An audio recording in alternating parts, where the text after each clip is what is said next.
Welcome to విద్యా ఉద్యోగ సమాచారం యూట్యూబ్ ఛానల్. మొదటిసారిగా ఈ వీడియోని చూస్తున్న వారు ఛానల్ను సబ్స్క్రైబ్ చేసుకొని పక్కనే ఉన్న గంట సింబల్ను నొక్కి ఆల్ నోటిఫికేషన్ బటన్ను ఆన్ చేసుకోండి.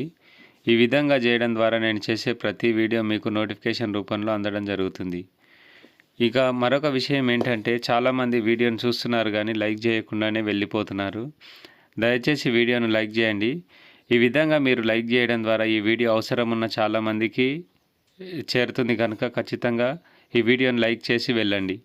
ఇక విషయంలోకి వెళ్తే, తెలంగాణ వైద్య విధాన పరిషత్ నుంచి ఉద్యోగ ప్రకటన అనేది రిలీజ్ అవ్వడం జరిగింది. మొత్తం 64 ఖాళీలు ఉండడం జరిగింది. వాటికి సంబంధించిన వివరాలను తెలుసుకునే ప్రయత్నం చేద్దాం. ఈ ఉద్యోగాల భర్తీకి తెలంగాణ వైద్య విధాన పరిషత్ నోటిఫికేషన్ అనేది జారీ చేయడం జరిగింది. ఇందులో భాగంగా 64 ఖాళీలను భర్తీ చేయనున్నారు. ఈ పోస్టులను కాంట్రాక్ట్ విధానంలో రిక్రూట్ చేయనున్నట్టు నోటిఫికేషన్లో పేర్కొన్నారు. అర్హులైన వారు నవంబర్ 26వ తేదీలోగా దరఖాస్తు చేసుకోవాల్సి ఉంటుంది. వసివల్ అసిస్టెంట్ సర్జన్ పోస్టుల భర్తీకి తెలంగాణ వైద్య విధాన పరిషత్ ప్రకటన జారీ చేయడం జరిగింది. మొత్తం 64 ఖాళీలు ఉండగా వీటిని కాంట్రాక్ట్ విధానంలో భర్తీ చేయనున్నారు. ఎంపికైన అభ్యర్థులు హైదరాబాద్ పరిధిలోని టీవీవీపీ ఆసుపత్రుల్లో పనిచేయాల్సి ఉంటుంది.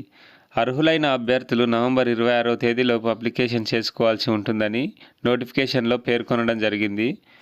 మొత్తం 64 పోస్టులు ఉండగా అనస్థీషియా విభాగంలో 11, పీడియాట్రిక్స్ విభాగంలో 12 ఖాళీలు ఉండడం జరిగింది.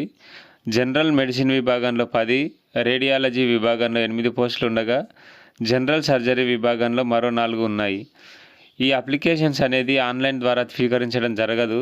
ఆన్లైన్ ద్వారా మాత్రమే దరఖాస్తు చేసుకోవాలని నోటిఫికేషన్లో స్పష్టం చేశారు. దరఖాస్తు చేసుకునే అభ్యర్థులు డిప్లొమా, పీజీ, డిఎన్బి ఉత్తీర్ణత ఉండాలి. దీనికి తోడు పని అనుభవం కూడా అవసరం ఉంటుంది. ఇక ఏజ్ విషయానికి వస్తే 46 ఏళ్ల కంటే ఎక్కువ ఉండకూడదు. ఎంపికైన వారికి నెలకు ₹1,00,000 జీతం చెల్లిస్తారు. విద్యార్హతలో సాధించిన మార్కుల ఆధారంగా తుది ఫలితాలు ప్రకటించడం జరుగుతుంది. ఇక అప్లికేషన్ అనేది ఆన్లైన్లో లేకుండా ఓన్లీ ఆఫ్లైన్లోనే ఉండడం జరిగింది కాబట్టి ఈ వెబ్సైట్ లింక్ అనేది నేను డిస్క్రిప్షన్లో ప్రొవైడ్ చేస్తాను.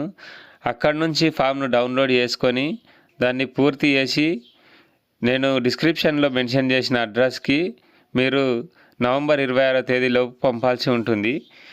ఇక జత చేయాల్సిన పత్రాల విషయానికి వస్తే 10వ తరగతి మెమో, స్టడీ కండక్ట్ సర్టిఫికేట్స్ అంటే 1 నుంచి 7వ తరగతికి సంబంధించిన బోనోఫైడ్స్, తర్వాత పీజీ లేదా డిగ్రీ మార్కుల మెమోలు 2 మెమోలు జత చేయాల్సి ఉంటుంది.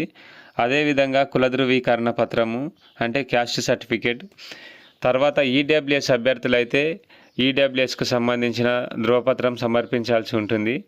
అదేవిధంగా ఆధార్ కార్డు, ఒకవేళ పిహెచ్సి క్యాండిడేట్స్ అయితే వారు పిహెచ్సి సదరన్ సర్టిఫికేట్ కూడా ఇవ్వాల్సి ఉంటుంది. ఈ వీడియో కనుక మీకు నచ్చినట్లయితే వీడియోని లైక్ చేసి మీ ఫ్రెండ్స్ అండ్ ఫ్యామిలీకి షేర్ చేయండి. ఈ వీడియోని ఎవరైనా మొదటిసారిగా చూస్తున్నట్లయితే ఛానల్ను సబ్స్క్రైబ్ చేసుకొని పక్కనే ఉన్న గంట సింబల్ను నొక్కి ఆల్ నోటిఫికేషన్ బటన్ను ఆన్ చేసుకోండి. Thank you for your support and all the best.